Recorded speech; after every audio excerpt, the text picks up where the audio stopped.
Thank you, and welcome everyone for this exciting event, viewing of the most beautiful experiment. This is a video from iBiology. iBiology is a nonprofit organization based in San Francisco, and what we do is we make free online videos that support the life sciences community, and we're also venturing into creating videos for non-expert audiences as well, and we're very happy to be able to share this video with you all at the Bay Area Science Festival, especially in this virtual space. So my name is Brittany Anderton. I am Associate Director of Research Talks at iBiology. I'm very happy to be here. I served as the lead producer on this video, and I'm so excited to share it with you and have a Q&A after it and hear what you all thought and be able to tell you about it behind the scenes. And I'd like to introduce a couple of people on the call as well, or on this webinar. So first is my guest co-host, Rebecca Ellsworth. So Rebecca, go ahead and introduce yourself. Hi, I'm Rebecca. I was the editor for this. I have absolutely no background in science at all, so this was really fun and interesting to put this together and learn a little bit about it and work with Brittany. It's been a really good time. Great. And I also want to introduce my colleague, Ellie Maksoud. So he is going to be our Q&A moderator. So you'll be hearing his voice popping in after we watch the video to help feed us the questions that you'll be putting through. So go ahead and say hi, Ellie. Hi, everyone. Just so you have a face behind the voice that you'll be hearing later on. So Ellie might shut off his video, but you will be hearing him from time to time after we screen the video. I thought we'd start with just an introduction to how we brought together this project and what we did to bring it together and make it happen. We're really excited to share this. And in fact, this is a pre-release screening for you all. We're making some final tweaks to it, and we'll be releasing it via iBiology in a few weeks. So you're getting a special pre-release chance to view it. So we're happy to share that with you. So for those of you that might not be familiar with the Zoom webinar experience, there is a chat function where I encourage you all as attendees to share some thoughts with each other. But if you want to share questions that you would like Rebecca and I to answer after you watch the video, please put that through the Q&A box. That way Ellie can see them and he can feed them to us after the video. And we'll be answering questions from you all after the screening. But before that, we thought we could share some just behind the scene look at what happened and how we put this together and our experiences with it. I had the fantastic opportunity to fly up to Eugene, Oregon in mid-February, right before basically the entire nation shut down from COVID, and meet Frank Stahl and Matt Meselson, the two iconic scientists who performed this experiment. And some of you might not be familiar with this, but the Meselson-Stahl experiment is commonly referred to as the most beautiful experiment in biology because it was just so simple and so beautiful and very cleanly showed exactly how DNA replicates. And this experiment was performed in the 1950s when it was the heyday of molecular biology, and these things that we take for granted nowadays about how DNA works were still being discovered, and it's just a very, very exciting time. So I had the opportunity as a scientist myself to go up and meet these two icons. Of course, I had learned about their experiment in undergraduate biology, and it was a wonderful opportunity. I was able to interview them and interact with them over a 2-day period and ask them what it was like to do that science at that time and hear about the experiment from their own experience. And it was so valuable. And with the pandemic and everything, who knows if they might get the chance to see each other again. They're both in their 90s now. So this was a fantastic opportunity to celebrate this experience with them and turn it into a video that we hope will be shared not only with non-expert audiences, but also in the classroom to help bring this experiment to life and showcase the process of science. That's really one thing that we at iBiology want to do very much. So before we talk a little bit more about our experience with this, I did want to share a poll just to ask you what you know about Meselson-Stahl and why you joined this event at the Bay Area Science Festival. So I'll go ahead and launch that now. And I'll run it for about a minute, and then we can see what the results are.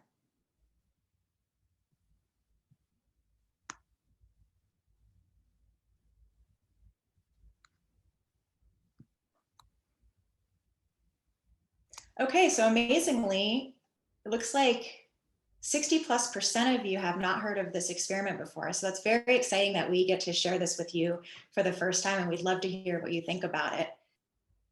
The reasons why people are tuning in is because they wanted to learn more about DNA. They want to learn more about the Meselson-Stahl experiment. And so this is such an exciting opportunity for me as the producer of this video and a representative of iBiology to be able to share this with you for the first time to learn about this. So I'll give 10 more seconds on the poll, and then we will turn it off and continue with the discussion.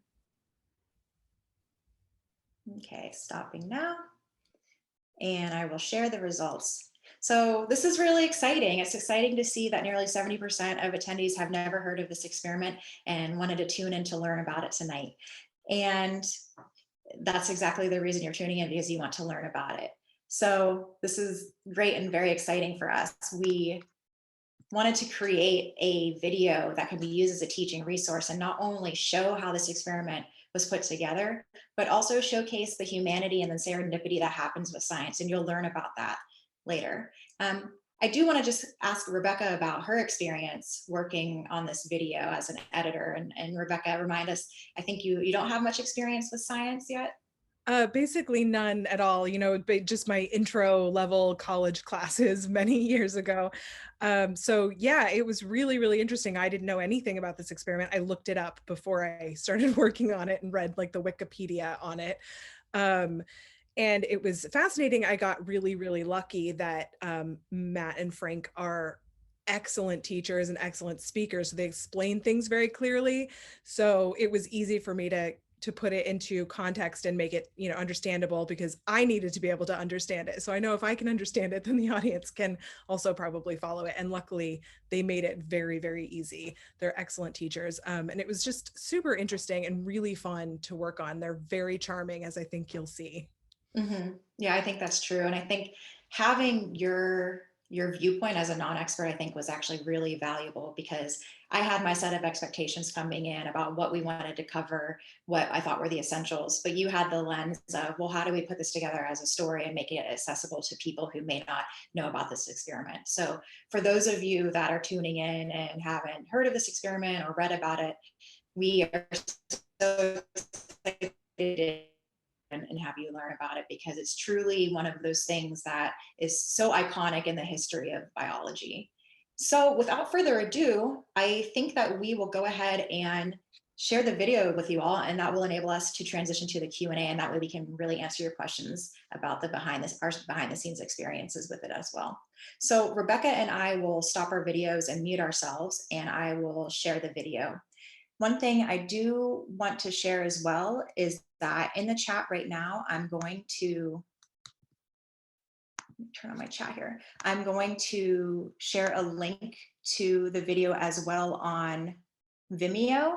I'm sharing this because there's a chance that sharing in the Zoom webinar natively won't work with connectivity issues. So if you're having issues viewing the video, go ahead and click on this Vimeo link. The password is iBiology with a capital B, but no need to click on it unless you're having viewing issues in the Zoom webinar. So I'm going to stop myself and mute myself and share the video with you all. So we hope you enjoy it.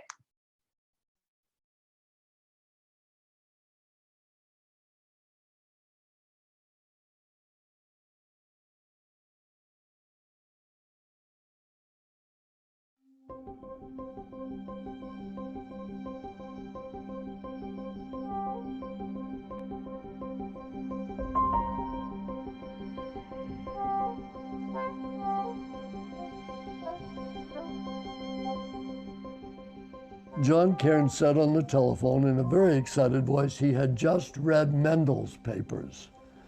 And you know, they are the most beautiful experiments in biology. And I gasped. And I said, John, you can't say that. You said the Meselson-Stahl experiment was the most beautiful experiment in biology. Oh, did I? Well, I was wrong.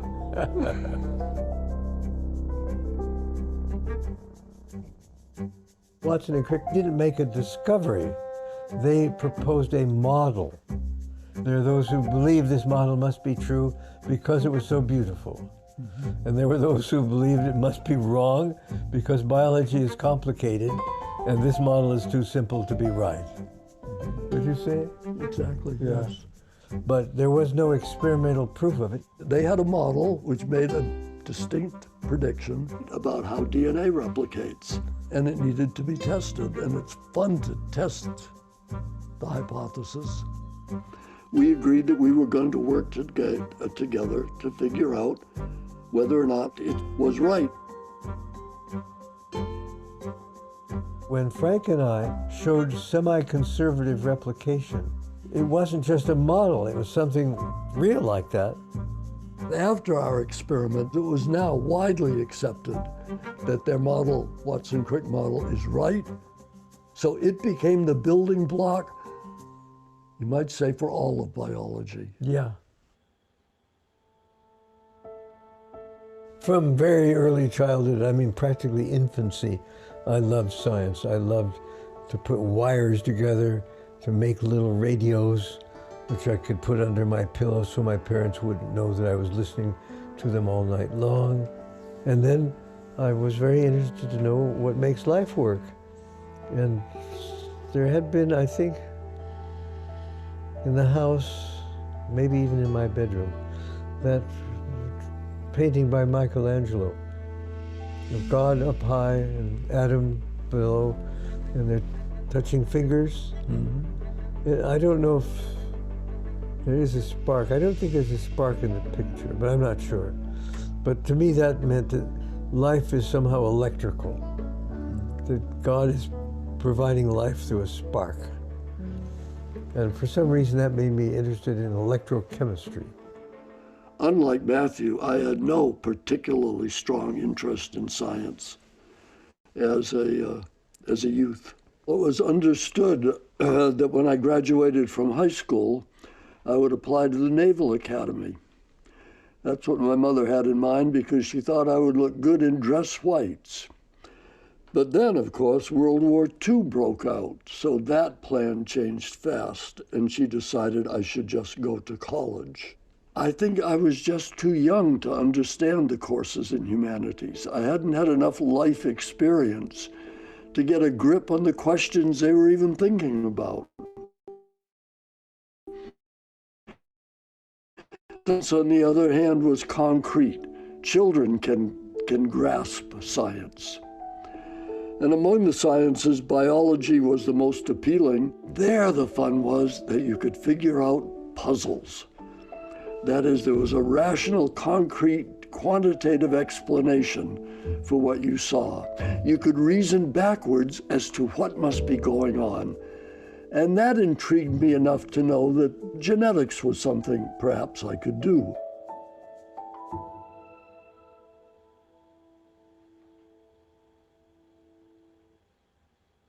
I had the great good luck to become Linus Pauling's last graduate student. His daughter was having a party at the swimming pool, and I'm in the water, and Pauling comes out, the world's greatest chemist, and I'm all naked, practically, with a bathing suit, and he's all dressed up with a jacket and a vest and a necktie, and he looked down at me and said, "Well, Matt, what are you going to do next year?" And I'd already signed up to go to the Committee on Mathematical Biophysics. And Linus looked down at me and he said, "But Matt, that's a lot of baloney. Come be my graduate student." And so if I hadn't taken this course on the nature of the chemical bond, I would have had a very different life. I wouldn't have met Frank.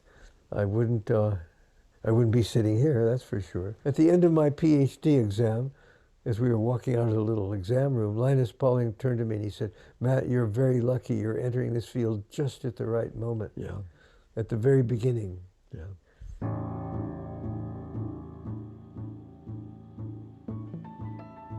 The first year of my being a graduate student at Caltech, I wanted to get into biology. I was a chemist, and I thought the way to do that would be to study molecular structure. The only person who was looking at biology from that point of view, other than Linus Pauling himself, was Max Delbert. He had a fearsome reputation. Nevertheless, I got up my courage, went to see him. He was not a fearsome creature at all, really. And the first thing he said was, "What do you think about these two papers from Watson and Crick?" I said, "I'd never heard of them." I was still in the dark ages. And he yelled at me, he said, "Get out! And don't come back till you've read them." There were two separate ideas that came together. Crick's idea about how the base pairs linked onto the chains, and Jim's idea about how the base pairs were structured. So there are 4 different building blocks in DNA: adenine, thymine, guanine, and cytosine. The surfaces of the G and the C are complementary to each other, and of the A and T are complementary to each other, so that they can fit together the way fingers would fit into a glove. And importantly, when they put G opposite C, the distance of the outside was exactly the same as if they put A opposite T. No other combination would give such a regular structure. It was a gorgeous insight. And then from that, they made a hypothesis about how DNA is replicated. It involved the 2 chains coming apart and each one acting as a template for the synthesis of a new chain on its surface. When it's all done, here we have the 2 old chains, each one now associated with a brand new chain. What Watson and Crick proposed was an enormous stimulus to experimentation. It was irresistibly beautiful. Irresistibly beautiful.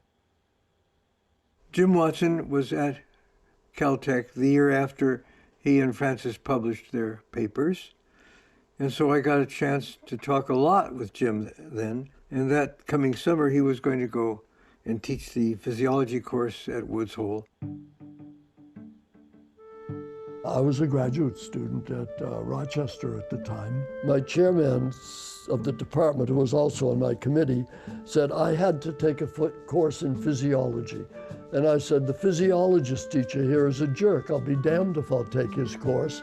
Well, send him to Woods Hole to take the physiology course there. And by serendipity, Jim Watson happened to be there with some kid named Meselson hanging along with him.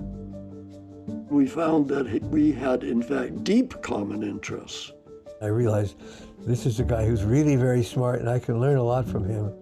I remember a haze of beach parties, lectures. Paradise. The most interesting people in molecular biology, most of them were there. So that's how we met. And then it turns out Frank is coming that very September to Caltech. Now, a year from then, I would come. Are you sure? Yep. Oh. I still hadn't finished. So I had to wait for a whole year before I saw you again? That's right. He said, when you get to Caltech, we'll test Jim's idea. What do you think about testing Jim's idea of how DNA replicates? And then he explained that to me. I'd already heard about it. He explained it to me, and I committed totally. And then when Frank finally got there, and I wanted to start right away, he forbade it. Why? He said it would be bad for my character to not complete my X-ray crystallography before starting something new. This tells you a lot about Frank's character. With the Watson Crick model, the underlying question, of course, was that really the right mechanism? The famous Max Delbert said, no, that model can't be right, and he proposed a different model. As Delbert put it forth, breaks are introduced in the parental molecule as it's being replicated, and then carefully sealed up in certain ways. Others proposed one in which the original DNA molecule stays intact, and the new DNA molecule is made of all new DNA. So there were 3 targets out there that in principle could be distinguished if you could trace the fate of the old chains. What becomes of the 2 old chains? One step led to the next, really. I mean, the first idea using density somehow is not a very good idea yet, except it leads you to the next one. Matt's idea from the very beginning was that somehow stable isotopes could be used that would be incorporated into the DNA and impart upon the DNA a different density. You grow bacteria in a medium, which instead of having this ordinary isotope of nitrogen, N14, you can buy nitrogen 15 ammonium chloride, the heavy kind. And if you grow the bacteria for a number of generations, you can be sure that essentially all of the DNA is labeled with the heavy nitrogens. Good. Now we resuspend those cells in a medium that just has ordinary, not nitrogen-14, the light one. And now the question is, as the DNA molecules replicate, how will the heavy nitrogen from those parent molecules be distributed amongst the daughter molecules that are produced in successive duplications? Then some sensitive method for separating DNA according to its density would be devised. I ran across an article about the centrifugation of cesium chloride solutions to measure their molecular weight. If the DNA was in there with the cesium, it would find its position in the density gradient. If it was heavy DNA, it would tend to be down near the bottom of the tube where the cesium was concentrated and the density was high. If the DNA was light DNA, made of light isotopes, it would be higher up in the tube. You could think about it this way. If you jump into the Great Salt Lake, as we all know, you float. You go right to the top because you are less dense than the water. But if you have a bathing suit with pockets in it and you stuff some lead weights in your pockets, you'll sink down because you're more dense than the water. Now, imagine that the salt in the Great Salt Lake is not uniformly distributed, but is concentrated near the bottom and rather less concentrated near the top. Now, if you put just the right number of heavy weights in your pocket, you won't float because you'll be too dense. You won't float at the top, and you won't go all the way to the bottom because you're not dense enough. You'll instead come to rest somewhere halfway between the top and the bottom. You will have found your place in that gradient. And that's the very basis by which the experiment finally worked, and worked so beautifully. And then it was just a question of looking in the centrifuge while it's running and when it reaches equilibrium to see where the heavy and light DNA are. All the makings were there then to do the experiment itself. It was obvious that the experiment was going to give an answer. Driving it all was the fact that Frank wanted to know how life works.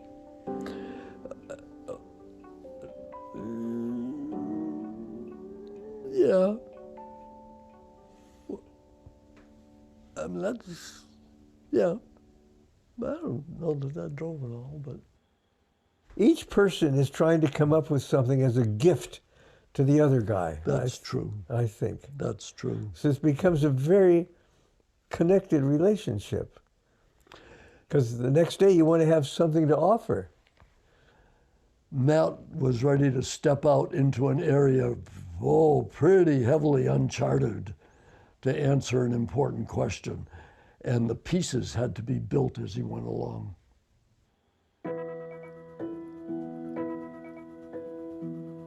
The prediction of the Watson and Crick model is the two parent chains come apart, each one makes a new daughter molecule, and that's replication. So that would predict that after exactly one generation, when everything has doubled in the bacterial culture, that you'd find the DNA molecules all have one old strand, which is labeled heavy, and one new strand, which is labeled light, and therefore their density should be halfway between fully heavy and fully light. That would be the prediction for what you see at exactly one generation. What do you predict to see for the next generation? Well, each molecule would again separate its chains, one of which is heavy, the other of which is light, and the only growth medium available is light growth medium. Then the light chain would make another light chain to go with it, a complement. The heavy chain would make a light chain to go with it. So after 2 generations, you have DNA, half of which is half heavy, and the other half of which is all light. And fantastically, that's exactly the result that one could see. In order to say that the Watson Crick model fits the data very well, but the other 2 models do not, we have to see what they predict. start with the dispersive model. After one generation, the two molecules resulting would indeed be half heavy, but in the next generation, there would be a subsequent dispersion of the label, so you'd be getting molecules that were 3/4 light and 1/4 heavy. And in each generation, the molecules would get lighter and lighter. The fully conservative model simply imagined that duplex DNA, fully heavy now, somehow created the appearance of a fully light duplex molecule in which both chains are made of light DNA. And most of the times when you get an experimental result, it doesn't speak to you with such clarity. Yeah. These pictures of the DNA bands interpreted themselves.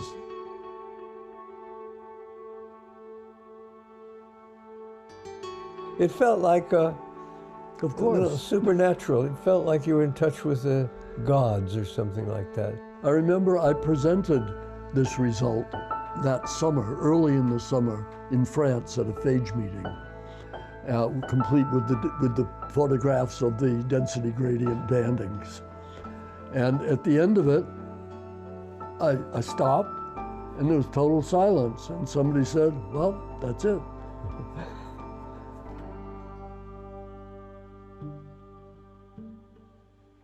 The intellectual freedom at Caltech, we could do whatever we wanted.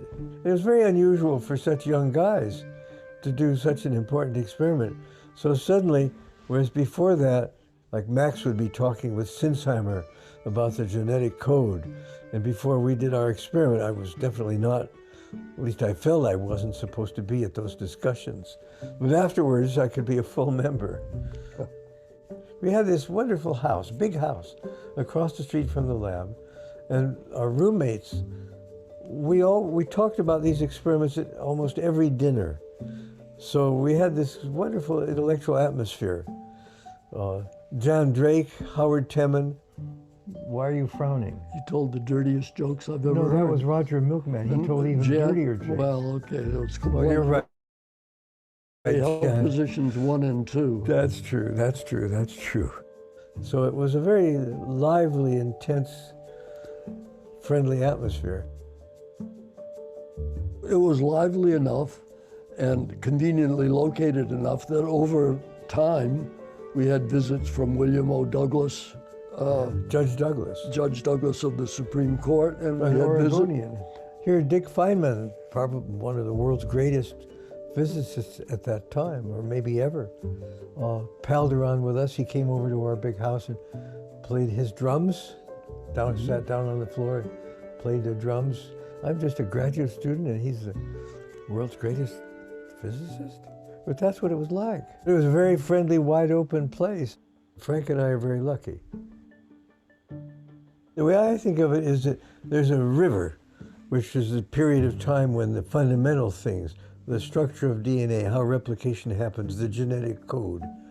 And then when these problems are solved, there are lots of little rivulets. The river divides into thousands of branches, using these fundamental insights into how life works and applying them to specific questions of disease, et cetera, et cetera. So to me, with some exceptions, this was the really interesting time when it was still a big river. Also, now you can cut this out, but also the Meselsons, Nat's parents, were kind enough to keep the liquor cabinet fully stocked at all times.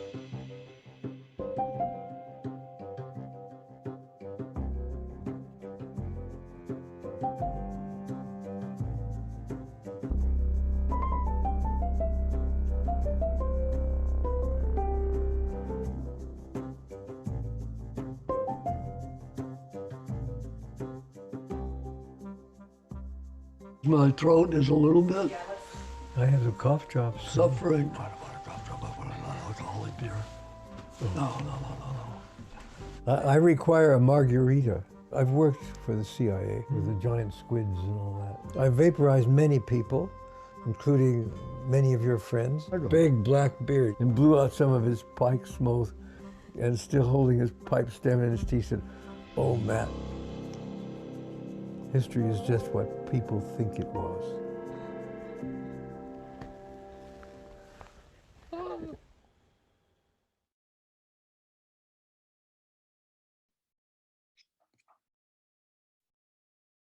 So thank you all for joining us for this pre-release screening. Ellie, I don't know if any questions have started coming in yet. Yeah, there's a question actually. So, these two fantastic scientists come out as being extremely humble and modest in this video. Can you tell us a little bit more about your interaction with them and the interaction between the two of them? Yeah, absolutely. I think that is one of the most delightful things out of this project, is just seeing the human side of these two individuals and just how incredible they are as human beings. And it turns out that, so Matt lives in Boston. He was a professor at Harvard University, and he had to fly out to Eugene, Oregon for the recording. And his connecting flight was in San Francisco. And it turns out that I had the opportunity to sit with him on the flight up to Oregon and just have a conversation with him ahead of the recording and get to know him and kind of just hear the story of his life and what he thought about this experience, and just meet an icon. It was fantastic. So I happen to have a PhD in biology. I was a cancer biologist. So you hear about huge experiments like this oftentimes throughout your training and your education. To meet the people behind the story, you just never think that that's an opportunity. So for me, I was a bit kind of starstruck. And then we had the opportunity, as you saw, to go to Frank's house. So he lives in these beautiful hills in Eugene, and you saw his llamas that he has, and we recorded actually in his living room.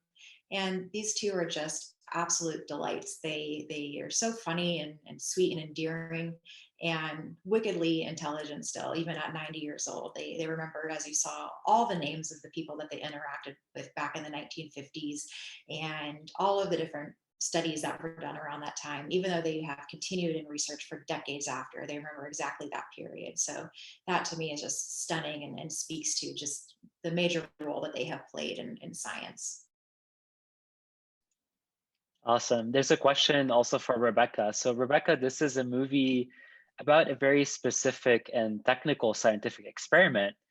And it is extremely informative, but it's also very touching. Like, can you tell us a little bit more about how did you manage to do that? You're muted, Rebecca. Can you hear me? Yes. Okay, great. Sorry about that. Yeah, so thank you. I'm so glad that you felt that way. Honestly, I didn't have to do much for that to come out. They're very just incredibly charming in the interaction between them. They clearly care about each other so much that it was easy to put that together. And I personally always like to bring out any charming things or any humor in anything, in any interviews I can find. And they made it really, really easy on me. And Frank and Matt are both obviously such good professors, long careers in teaching science. And it was so clear in the way that they explained things. All I really had to do was find the pieces that where they had explained them the most clearly, but that wasn't very hard because they're so good at it. And they've clearly been teaching undergrads and graduate students for so many years. They knew how to explain this. They knew how to make it clear. They knew the analogies that would, get the message across. So yeah, I think before we started editing it, Brittany had given me kind of a breakout of things that she had seen in the interviews and things that we might want to focus on, and kind of just gave me a list of things to maybe look for. And from there, we decided what was going to be the way to shape it, and what we wanted to bring out in it, which ended up being just their story and also the science. I hope that answers the question. Yeah, of course. Yeah, thank you so much, Rebecca. Yeah. So Brittany, I think there's a question from one of the viewers, and that is about a Nobel Prize. Has any of Meselson or Stahl been awarded the Nobel Prize? And if not, why? They haven't. And I don't quite know the story behind it, because you would think that they would be eligible for the Nobel Prize in chemistry, for example, through the lens of biochemistry. And I don't really know the history behind that. That experiment, as they indicated in the video, launched their careers. It turned them from trainees working in the lab and hoping to get faculty positions at some point into science celebrities. And that's not something in my research and my role in producing this video. It wasn't something that I looked into the history and the technicalities of that decision. All right, I guess no one knows what goes behind the scenes and how the Nobels are awarded. We have another question, and it is about the plans for this film. What are your plans for this film? Yeah, so thanks for that question. We envisioned that this film would be a tool that educators could use. As I mentioned, this is an iconic experiment that's taught in introductory biology across the globe. And it's challenging. It's taking the concept of DNA as the hereditary molecule and the structure of DNA. It's taking these three competing hypotheses. It's taking the methods that were used to label the two strands and then separate them out. And you can imagine, for an introductory student, this can be pretty challenging. And what we wanted to do was tie it all together, have the scientists themselves talk through how they approached the methods, what the competing hypotheses were, what their data were, and how they interpreted it. And we hope that we accomplish that with this video. And what we really hope happens is that this video is used by educators in the classroom to showcase the process of science for an experiment that is already widely taught, and use that as a starting point for showing how we can apply scientific thinking to questions around science. This is great. And sorry, Rebecca, did I interrupt you? No. When will when will this short video be released for the public? Yeah, so we don't have a specific date set, but it's very imminent. As you can see, we're in a pretty complete form. One thing we do aim to add is actually their names in the beginning. So for those of you that had never heard of the two of them, how would you know Matt from Frank until they mention each other's names? So we will label who they are, so that's very clear from the beginning. We are going to take that end part and make it more into an obvious blooper type reel, because you saw after the llama bit, they're kind of saying random nonsensical things, and we just thought that was so to keep it, but it's not really a teaching tool. So all that to say, we're probably a couple weeks out, sometime in late October or early to mid-November, you'll see it. So if you're not familiar with iBiology, I encourage you to go to iBiology.org, our website, and sign up for our newsletter, and then you'll know exactly what happens. We're also on Twitter, we're on Facebook. You can find us and follow us on one of those as well if that's your preference, and you'll know exactly when it's available. That is great. And there's a very good comment in the chat, and that is that we need a reality TV show with the two of them as the main characters. Would you be open to producing that? Would iBiology produce a reality TV show? Yes, if we can get them together after the COVID-19 pandemic, I think that would be so much fun. It would be so much fun to have them engage with trainees today, young scientists today, and just share their wealth of knowledge. Even talking with Frank, he's been an emeritus professor for many, many years now, but he still is involved with teaching. He still speaks fondly of the undergraduate students that he mentored till the very end. And I think something like that would be wonderful. But the unfortunate reality is that one lives on the West Coast and one lives on the East Coast. And so making that happen might take some challenges, but there's things like Zoom, and we could probably make that happen virtually. I would definitely watch a Zoom call between the two. I guess that would be like great. That would make great television. So what would you say, what were some of the challenges whether in producing, and this is a question for Brittany, and then for Rebecca, in editing the video? Oh, what were just the challenges in general? Yeah, were there any challenges? Did you learn anything from producing and editing this video?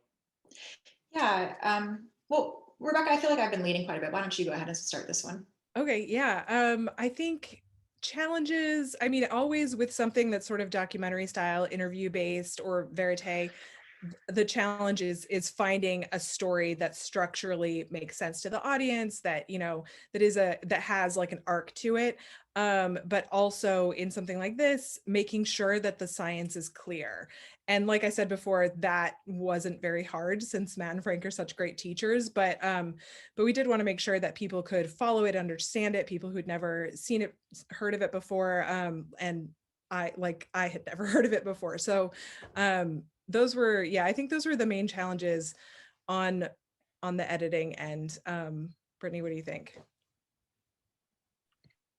Yeah, I think for me, the greatest challenge in envisioning and putting together and producing a video that we really wanted to be useful in the classroom was keeping it short and sweet, because the literature in biology education says that videos really shouldn't be longer than 10 minutes. And this one is a 20-minute video. And in our feedback we're getting from educators in the iBiology community, they really don't want videos longer than 20 minutes. So this was pushing the upper limit of what is useful in a classroom or useful as an assignment. But we wanted to make sure that we captured their personalities, the story behind it, but also got the science and the explanations right. So I think that was the challenge, was making it an engaging video, but keeping it really succinct. And Rebecca, I have a question. So I hear this term verite. I've been learning, you know, we're using the tools of film to create these really exciting videos at iBiology that bridge education and communication. But what does that term mean?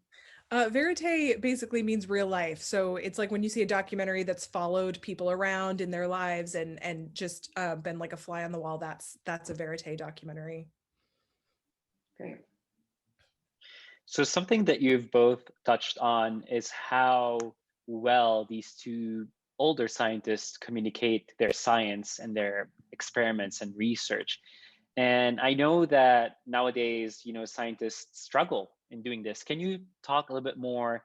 Did you have to about really that, you know, like your experience with them? Did you really have to dig through to get them to communicate science so easily, or was that something they did naturally? Yeah, I can speak to that. I think science communication, good science communication, is a skill that is developed over time. So you can imagine that Matt and Frank have had decades to build their science communication and science teaching skills, and it shows very much. At the same time in the interview, so this was a 2-day process where we sat down with them together on the couch and sat down individually with them to get their individual perspectives. I asked them kind of different ways to, and I think one of the ones that was kind of a home run was asking them to explain it to an introductory student, break it down and tell us about it. And I remember sitting kind of behind the camera at the point where Frank was talking through the strands, and he had his fingers in front of his face and was talking about the DNA strands coming apart. And I remember thinking, like, that is wonderful. We're capturing something that is explaining it so well. And I think it does require a level of preparation on my part as a producer to recognize what is our audience. In this case, we really wanted to make sure that this video was accessible to an undergraduate introductory audience or a non-expert audience, and making sure that we're connecting that. So me knowing having my expertise in biology and making sure that I think we're getting there. I also have experience in undergraduate education, so I think that plays into it too. Was there anything you've learned from them during this interview? What would you say the one thing you've learned, or more than one? Yeah, I have to think back. I think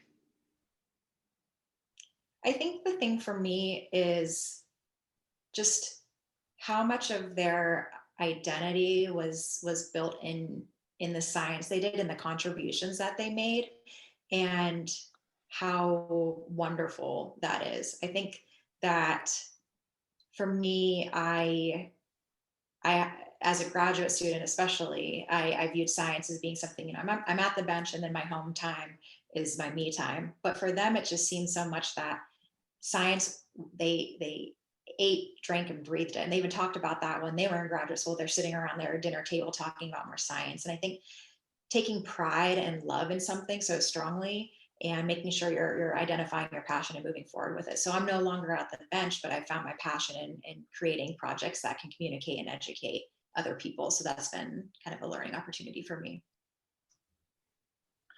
That sounds fantastic. So, Brittany, can you talk a bit more about your role at iBiology? So you were a postdoc, I believe, and I'm imagining this is something that would be interesting to, some of our attendees who are interested in science communication. How did you make that transition? And can you tell us a little bit more about your role at iBiology? Yeah, absolutely. So I'll start by talking about how I got to iBiology. I did my PhD training at UCSF and I was a cancer biologist, and I loved thinking about science and doing scientific research and creating knowledge. But I also found bench work and the culture of science to be exhausting, frankly. And I wanted to find a way to use my skill set and my interest in science to promote better science teaching and communication. Those were things that during graduate school that I really identified as something that I wanted to build a skill set and improve upon. So then I went to UC Davis as a postdoc, and I did a non-traditional postdoc there where I studied the teaching and communication of biotechnology. And that was an opportunity for me to apply my expertise in biology and think about how we can improve how we teach and communicate.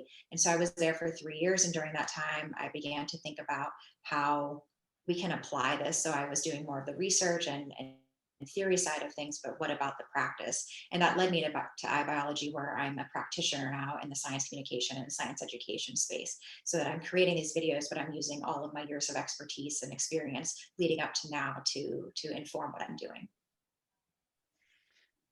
So maybe some of our attendees don't really know iBiology, and I know you've talked a little bit more, you've talked about it, but can you tell us a bit more about iBiology? What kind of videos do we produce?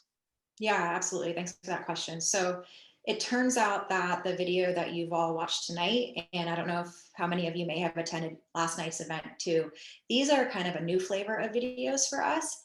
Our bread and butter to date for the science communication type videos we've been creating have been pretty much lectures. So you could imagine that scientists go to different departments and give departmental seminars. And what we've been doing for the last decade or so is recording scientists in our green screen studio, recording their lectures or their seminars to share their research stories.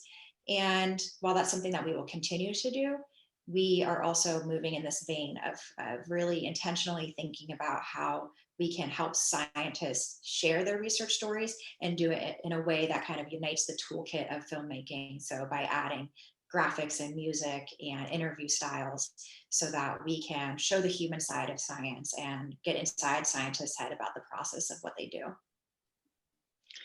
One thing I can also have, sorry, I just wanted to add as well, we have another arm of career professional. I encourage you to look, we have courses. So Ellie, for example, worked on a course that was released over the summer about communicating your science. And it's a video-based course that includes him and myself and many other experts from iBiology in our community telling you how you can create a great presentation. So that's another suite of things that we do at iBiology. Rebecca, I guess I'll ask you the same question as Brittany. What people are curious about your career path. How did you get to produce, well, and I'm going to use the exact term that they have used, such great science films? Oh, thank you. I don't produce, I edit, I only edit. I honestly, I haven't been editing for that long. It's about 1.5 years I've been editing. And I took the course at the Edit Center in New York City under Adam Bolt, who did the amazing documentary Human Nature, which iBiology was like a producer on, part of. And so it was a very like random thing that I happened to get on board with iBiology, but I'm so happy I did. I've learned so much. It's so fun to work on all of these things and to get to be a part of, putting them out in the world, and I get to learn science along with it, which is cool. Thanks, Rebecca, for bringing up Human Nature. And for those of you who don't know what Human Nature is, it's a documentary that was co-produced by iBiology, and it's on Netflix right now. It's about CRISPR and really the humans, like the people who did the experiments of CRISPR. So I recommend it. I recommend that everyone goes and watch the documentary. It is a longer documentary, and you can watch it for free on Netflix. Talking about that, Brittany, can you tell us a bit more about some of the future projects that iBiology is working on? Yeah, and before I answer that question, we had been speaking earlier about the Nobel Prize. Maybe some of you haven't heard, but the Nobel Prize in Chemistry for 2020 went to the two women scientists who discovered CRISPR as a tool for gene editing. So I encourage you, if you want to learn more, to check out Human Nature. It's a fantastic look at not only what the science is, but also the ethical issues around it. And in terms of where we're going in the future, what might be next, we are very interested in using these new tools we're working on. So again, this video that we just shared with you all and will be released formally soon is the second project of this type that I've worked on. And I've been with iBiology for 2 years, so represents very much a new direction for us. We are keeping our eyes and ears open for new science topics where we can showcase what the science is like through the eyes of the scientists who are doing it. So some topics we're interested in are plants or immunology or microbes, and we're keeping our eyes open. One thing we want to be sure is that we don't replicate what's already out there. There's tons of fantastic science resources out on the web that are making educational videos and other types of resources. And so we certainly don't want to duplicate efforts, but we do want to find ways to share the excitement and curiosity of hypothesis-driven science. Great. And I would also say that one of the videos that we will be releasing soon is about preprints. And nowadays, preprints, it's a very hot topic. So we can't wait to share it with everyone. So if you don't follow us on YouTube and social media, please do. We release videos regularly and you can watch them all for free. I guess we have maybe around 5 minutes left. Any last thoughts, Brittany, Rebecca? Well, I do have a poll I want to share just to get a sense of what the audience thought. So I'll go ahead and launch that, and then we can share final thoughts as well. So launching the poll. And we'd love to hear what you think and who you are and where you're tuning in from.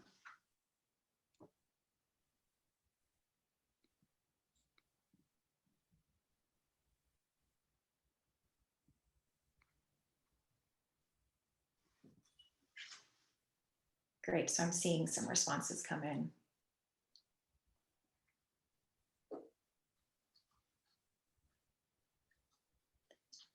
Yeah, and while the poll is running, one thought I have is I would love to find other scientists who are as much of a joy to work with as Matt and Frank were.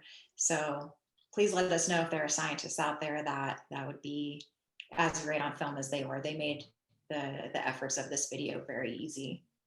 So I'll let the poll run for seems like a lot of people thought it was interesting. They liked the music and graphics, which we love to hear. We actually had a lot of our graphics stemmed from, let me stop the poll here and share it. A lot of our graphics stemmed from those that were created by an artist we have on our team that were hand drawn. And then we had a graphics team kind of infuse life into them and make them very dynamic and engaging. And so they were built with explaining this experiment in mind. It was a wonderful process to be a part of. So as far as the poll, it looks like people found it interesting, want to learn more. We love to hear that. And if you do want to learn more, we have a fantastic resource that is a sister initiative of what we're doing at iBiology. It's called the Explorer's Guide to Biology. It is designed as an undergraduate education resource on the web. So if you Google the Explorer's Guide to Biology, there is a story that's built in text and graphics and video that explains the Meselson-Stahl experiment and other key experiments in biology in kind of a more interactive multimedia way. So in terms of people that have joined in, 80% of you are in the Bay Area. It's great to see. 20% are outside the Bay Area. So thank you for joining. It's great that in this kind of crazy time, an event that typically serves a very distinct region now is reaching a broader audience. So we're happy to participate for that. And in terms of who has joined us, we have a college student, an educator, a couple parents, many retirees, and some other careers. So thank you all for joining. It's great to see that we have a wide variety of individuals who are interested. Rebecca, any final thoughts? No, I just hope you all enjoyed watching this as much as I've enjoyed working on it. It's been really, really fun. And I have just shared the Explore Bio resource that Brittany has been talking about, how DNA replicates. So it's in the chat. So if you want to check it out, we would love to hear your thoughts about it. And obviously, like everything else iBiology produces, it's all free and all available for you online. So if we don't have, I guess there's like maybe one last question, and we still have a few minutes. So how do you know when a film is ready? Like, how do you know it's complete and it's ready for release? Yeah, that has been a learning curve for me. I haven't served as a producer until very recently. And I think for me, it has been a bit of a crowdsourced effort to get a sense of, well, do we feel that this is making sense, that this has been explained sufficiently, that the graphics are conveying what we want them to convey? And I think for me, with this video in particular, we knew we were complete when we thought we wanted to add something and we couldn't figure out a place to put it because it would have made it too complex. So I think what I have learned is when you've zeroed in on your goals and you've accomplished them, that's when you should finish, because you don't want to change it and make it more complex than it needs to be. How about you, Rebecca, from an editor perspective? When is something ready? When do you know something's ready?